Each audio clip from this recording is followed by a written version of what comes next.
बिस्मिल्लाहिर्रहमानिर्रहीम। अस्सलाम वालेकुम नाज़रीन, आप यूट्यूब और फेसबुक चैनल देख रहे हैं। मैं राना उसैर हूँ। नाज़रीन, कल ये खबर मैंने ब्रेक की थी कि शरीफ खानदान अचानक से लंदन जा रहा है, शहबाज शरीफ, नवाज शरीफ और मरियम नवाज। लेकिन अब एक और अहम शख्सियत, हुकूमती लोग जो हैं वो पाकिस्तान क्यों छोड़ रहे हैं? क्या हुकूमती लोग ये परेशान हैं कि पाकिस्तान का सियासी मंजरनामा तब्दील हो रहा है, या हमारे जो मुल्क की एस्टैब्लिशमेंट है पाकिस्तान तहरीक इंसाफ के दरमियान जो पस पर्दा राब्ता है, क्या वो कामयाबी की जाने बढ़ रहे हैं, जिसकी वजह से हुकूमत को ये लग रहा है कि जनाब अब उनका वक्त खत्म हो गया है और इमरान खान वापस आ रहे हैं? क्या वजूहात हैं कि अचानक से सारा कुछ हो रहा है और अहम इजलास भी तलब कर लिया गया है? इस हवाले से तमाम डिटेल्स, तमाम तफसीलात जो हैं वो आपके सामने आज के इस व्लॉग में रखनी है। और फिर दूसरी खबर पर जो आज हमने बात करनी है army chief general Asim Munir साहब के हवाले से कि जनाब वो इन एक्शन आ गए हैं और पूरी दुनिया का मरकज बन गए हैं। और एक बड़ी अहम खबर है उनके हवाले से, वो भी आपके साथ आज के इस व्लॉग में जनाब शेयर करनी है। पाकिस्तान तहरीक इंसाफ, इमरान खान, मौलाना फजल रहमान के दरमियान एक नई जंग जनाब छिड़ गई है। इनके इत्तेहाद के हवाले से खबरें आ रही थी, अब एक नई जंग छिड़ी है और अब ये मामला किसी और जानिब जाता हुआ दिखाई दे रहा है। इस हवाले से भी एक्सक्लूसिव खबर है, उन पीटीआई के हलकों से जो खबरें आ रही हैं वो जरा आपके सामने आज के इस व्लॉग में रखी जाएगी। और फिर तीसरी अहम खबर मोहसिन नकवी के हवाले से कि उनकी खबरों का भी ड्रॉप सीन हो चुका है। लेकिन आगे बढ़ने से पहले आप सबसे दरख्वास्त कि चैनल को जरूर सब्सक्राइब कर लें, बेल आइकन को दबा दें, आने वाली तमाम तरह अपडेट्स आपकी खिदमत में बर वक्त पेश होती रहे। नाज़रीन, सबसे पहले तो 2 से 3 अहम खबरें आपके सामने जल्दी से रख देता हूं, फिर हम जो बड़ी खबरें हैं उनकी जानिब बढ़ेंगे। जनाब, जो सहाफ़ी हैं फरहान मलिक साहब, उनको गिरफ्तार किया गया था पीका एक्ट के तहत, तो अब उनकी जमानत पीका एक्ट के अंदर मंजूर कर ली गई है और 1 लाख रुपए के मुचलकों के एवज उनकी जमानत अदालत ने आज मंजूर की है। लेकिन उनके ऊपर जो दूसरा मुकदमा है वो मनी लॉन्ड्रिंग का और गैर कानूनी कॉल सेंटर चलाने का है, तो लिहाजा पीका एक्ट का जो मुकदमा है उसमें जमानत मिल चुकी है। देखना ये होगा कि क्या उनको दूसरे मुकदमे में गिरफ्तार किया जाएगा या उनकी जमानत मंजूर कर ली जाएगी, उनको रिहा कर दिया जाएगा। लेकिन एक खबर जो है वो उनके हवाले से आ गई है। दूसरी जानिब बुशरा बीबी के हवाले से खबर आपको देना चाहता हूं कि जनाब बुशरा बीबी ने अडियाला जेल में बेहतर सहूलियात के लिए इस्लामाबाद हाई कोर्ट से रुजू कर लिया है और इस्लामाबाद हाई कोर्ट में दायर दरख्वास्त में वफाक को वज़रिया सेक्रेटरी दाखिला, सुपरिटेंडेंट अडियाला जेल और चीफ कमिश्नर इस्लामाबाद को फरीक बनाया गया। बुशरा बीबी अगस्त 2018 से अप्रैल 2022 तक खतून अव्वल रही हैं और वज़ीर आज़म हाउस की रहायशी थी। बुशरा बीबी अपनी बेहतर मियार जिंदगी की वजह से कानून के मुताबिक बेहतर सहूलियात के हकदार हैं और दरख्वास्त में मजीद कहा गया है कि बुशरा बीबी ने बेहतर सहूलियात के लिए जेल हुकाम को मुतअद्दिद बार दरख्वास्त दी, लेकिन उनको वो जेल में बेहतर क्लास के हकदार हैं और मगर एक ना सुनी गई, जबकि बुशरा बीबी के शौहर इमरान खान को उसी जेल में बेहतर सहूलियात का हकदार करार दिया गया है। तो लिहाजा उन्होंने कहा है कि अदालत उनको भी बी क्लास फराहम करे। तो बुशरा बीबी साहिबा जो है वो उन्होंने अडियाला जेल के हवाले से जनाब इस्लामाबाद हाई कोर्ट से रुजू कर दिया है। अब सुप्रीम कोर्ट ऑफ पाकिस्तान ने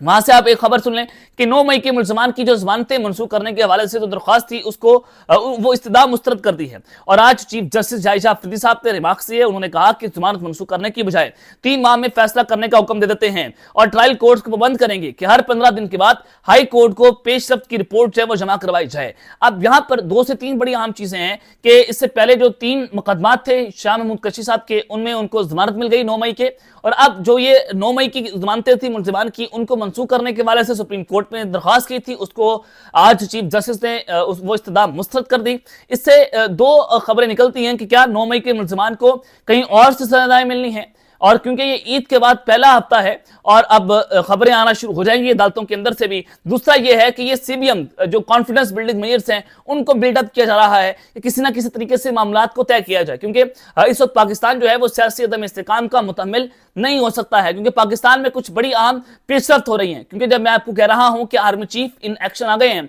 और पूरी दुनिया का मरकज बन गए हैं, तो वो क्या खबर है? मैंने आपको कल भी बताया था कि अख्तर मेंगल साहब को 10 अप्रैल की तारीख तक रोका जा रहा है, क्योंकि पूरी दुनिया का जो लोग हैं वो पाकिस्तान आ रहे हैं। कल अमेरिकी वफ्द महकमा खारजा जो है उनके हाई प्रोफाइल लोग पाकिस्तान आएंगे और 9-10 अप्रैल को बलूचिस्तान के हवाले से जो पाकिस्तान माइनिंग इन्वेस्टमेंट कॉन्फ्रेंस है वो होने जा रही है, क्योंकि बलूचिस्तान में बहुत बड़े ज़खायर हैं और बलूचिस्तान بلوچستان جو ہے پوری دنیا کا مرکز بنا ہوا ہے اس وقت، اور اسی وجہ سے بلوچستان کو دشمن طاقتیں ڈیسٹیبلائز کرنا چاہتی ہیں، اور آرمی چیف جنرل آصف علی صاحب کوشش کر رہے تھے کہ پاکستان کے اندر ایک ایسی انویسٹمنٹ کانفرنس ہو جس میں پوری دنیا شرکت کریں اور پوری دنیا کے لوگ ڈائریکٹ آ کر یہاں پر انویسٹمنٹ کریں۔ اب یہاں پر امریکی محکمہ خارجہ کے لوگ آ رہے ہیں اور وہ اس کانفرنس کے اندر شرکت کریں گے، آرمی چیف صاحب اس کانفرنس سے خطاب کریں گے، وزیر اعظم شہباز شریف اس کانفرنس سے خطاب کریں گے۔ تو اس کا مطلب یہ ہے کہ پاکستان بھرپور طریقے سے کوشش کر رہا ہے۔ ایک تو یہاں پر عمران خان کا فیکٹر ہے کہ کہا جا رہا تھا کہ عمران خان کے حق میں ڈونلڈ ٹرمپ یا ٹویٹ کریں گے یا وہاں سے فون کال آ جائے گی یا وہاں سے کوئی کانگریس کے حوالے سے خبر آ جائے گی۔ ایک تو وہ فیکٹر یہاں پر مائنس ہوتا چلا جا رہا ہے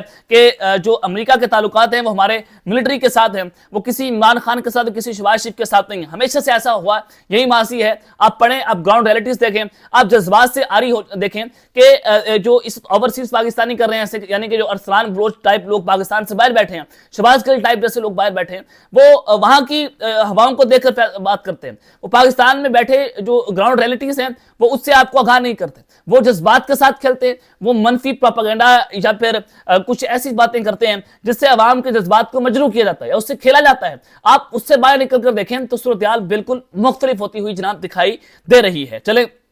ایک خبر تو یہ ہے، اب جو دوسری جانب ہنگامی اجلاس جو طلب کیا گیا ہے اور حکومتی لوگ پاکستان چھوڑ کر کیوں جا رہے ہیں، یہ بڑی اہم خبر ہے۔ دیکھیں جناب، میں نے آپ کو خبر دی تھی کہ نواز شریف، شہباز شریف، مریم نواز جو ہیں وہ لندن جائیں گے، اور نواز شریف صاحب 3 ہفتے تک قیام کریں گے لندن میں، اور شہباز شریف 3 دن کا قیام کریں گے۔ اب مریم نواز صاحبہ کے حوالے سے خبر آ رہی ہے کہ وہ بھی ساتھ ان کے جائیں گے۔ اب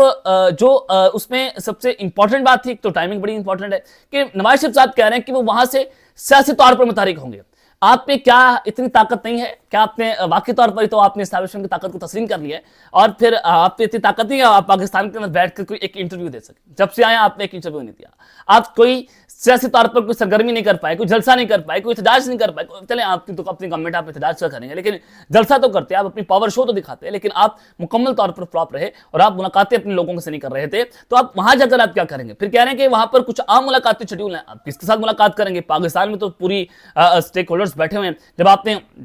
ان کے ساتھ ملاقاتیں نہیں کی، آپ قومی سلامتی کمیٹی کے اجلاس کے اندر نہیں گئے، تو آپ لندن جا کر کیا کریں گے؟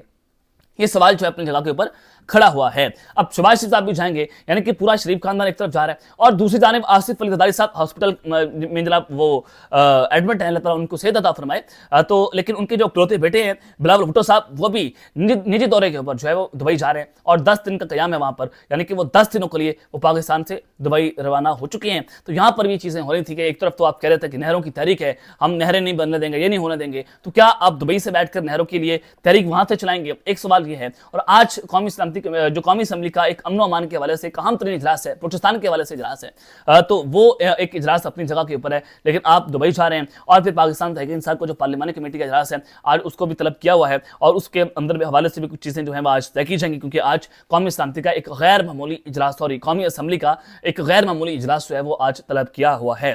تو مولانا فضل الرحمان اور تحریک انصاف کے حوالے سے خبر دینا چاہتا ہوں کہ کہا جا رہا تھا کہ عید کے بعد کچھ نہ کچھ بڑی اہم پیش رفت ہوگی کہ مولانا فضل الرحمان اور پی ٹی آئی کے درمیان کچھ معاملات طے ہو جائیں گے اور اتحاد ہو جائے گا، اور مولانا کی جو پارٹی ہے وہ تحریک تحفظ یا اپوزیشن اتحاد کے اندر آ جائے گی، اور ان کو وہاں پر صدارت دے دی جائے گی، اور محمود خان چکزئی کو سربراہی دی جائے گی۔ اب یہاں پر جو چیزیں آ رہی ہیں، اب نیا جو پھڈا پڑا ہے، اب یہ اتحاد جو ہے وہ خطرے کے اندر پڑ گیا ہے، کس طرح سے، اور ایک نئی جنگ جو ہے وہ چھڑی ہے۔ دیکھیں جناب، مولانا فضل الرحمان صاحب کہہ رہے ہیں کہ آپ ایک جانے تو پی ٹی آئی والے اسٹیبلشمنٹ کے ساتھ رابطے کرنے کے لیے کوششیں کر رہے ہیں کہ ہمارے اسٹیبلشمنٹ کے ساتھ رابطے ہو جائیں، ایک طرف تو آپ ملاقاتیں کر رہے ہیں، بیک ڈورز رابطے بحال کر رہے ہیں، دوسری جانب آپ ہمارے ساتھ جو ہے بات کرنے کی کوشش کر رہے ہیں، دوسری جانب آپ کہہ رہے ہیں کہ ہم تحریک چلائیں، تو وہ کہہ رہے ہیں کہ آپ بکھر کے دونوں طرف نہیں کھیلا جائے گا، اب آپ یہاں ہمارے ساتھ آئیں یا اس طرف آئیں۔ یہ کامران مرتضیٰ صاحب کی بات کر رہے ہیں، سینیٹر ہیں جے آئی فے کے، اور پی ٹی آئی جو ہے ان کا جواب یہ ہے کہ آپ نے بھی تو 26ویں ترمیم کے اندر سارا کچھ کیا تھا ہمارے ساتھ، کہ آپ ایک طرف کہہ رہے تھے کہ ہم 26ویں ترمیم کو ووٹ نہیں دیں گے، ہم آپ کے ساتھ کھڑے ہیں، آپ نے ہمارے ساتھ بیٹھ کر پریس کانفرنس بھی کی تھی، میں اس وقت پر موجود تھا، لیکن آپ نے 26ویں ترمیم پر پھر جو ہے وہ حکومت کو ووٹ دے دیا تھا، حالانکہ آپ اپوزیشن کے اندر بیٹھے ہوئے تھے، اور آپ کے ووٹوں سے 26ویں ترمیم جو ہے منظور ہو گئی تھی، تو جب آپ ہمارے ساتھ یہ کر رہے تھے تو ہم بھی آپ کے ساتھ یہ کر سکتے ہیں۔ تو یہاں پر جناب ایک نیا پھڈا پڑا ہے، اور یہ جو اتحاد ہے وہ بھی اب خطرے کے اندر پڑ چکا ہے، اور نظر آ رہا ہے کہ مولانا فضل الرحمان اور پی ٹی آئی جو ہے ان کا ایک एक इत्तेहाद नहीं बन पाएगा। अब मोहसिन नकवी के हवाले से कल रात से खबरें चल रही थी कि उन्होंने चेयरमैन पीसीबी के ओहदे से जो है वो इस्तीफा दे दिया है और उनके इस्तीफे के हवाले से सोशल मीडिया पर बहुत सारे सहाफियों ने खबर रिपोर्ट की थी। अब पीसीबी का इसके ऊपर जो है बयान जारी हो गया है और पीसीबी हुकाम ने इन अफवाहों की तरदीद कर दी है कि वफाकी वज़ीर दाखिला और पाकिस्तान क्रिकेट बोर्ड के चेयरमैन मोहसिन नकवी ने पीसीबी चेयरमैन के ओहदे से इस्तीफा दे दिया है। उन्होंने कहा जनाब ऐसी कोई खबर नहीं है, या हम तरदीद करते हैं इस खबर की, और अभी तक वो चेयरमैन पीसीबी हैं। इससे पहले वो कह रहे थे कि मोहसिन नकवी जो है दाखिला से इस्तीफा दे देंगे, लेकिन वो मौजूद है, वो इन एक्शन है, वो अपना काम कर रहे हैं। अब चेयरमैन पीसीबी के हवाले से खबरें चली, लेकिन अब पीसीबी हुकाम ने उस खबर की तरदीद कर दी है। तो ये तफसीलात जो मैंने आपके सामने रखी हैं। अब तक के लिए इतना ही, अपना ख्याल रखिएगा और इस रंगा लाजमी हलक के बाद पाकिस्तान जिंदाबाद।